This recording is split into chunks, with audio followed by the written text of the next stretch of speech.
Welcome to the Salmon Runs YouTube. Enjoy the video. In this video, I will explain how to make refractory bricks.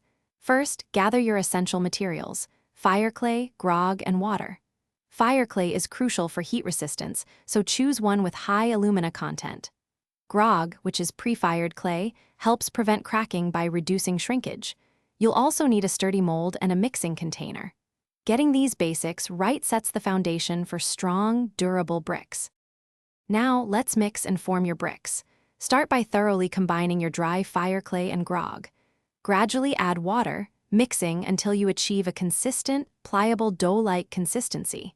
It should be firm enough to hold its shape but not crumbly. Next, press the mixture firmly into your molds, ensuring no air pockets remain. Level the top surface for a uniform brick. After molding, the bricks need careful drying. Air dry them slowly for several days in a well-ventilated area, turning them occasionally. This gradual process prevents cracking and ensures all moisture evaporates. Complete dryness is critical before firing to avoid steam explosions. Finally, fire your bricks in a kiln, gradually raising the temperature to at least 2,000 degrees Fahrenheit for optimal strength and heat resistance. Safety is paramount throughout this process. Always wear appropriate personal protective equipment, including sturdy gloves, eye protection, and a dust mask, especially when handling dry materials or operating a kiln.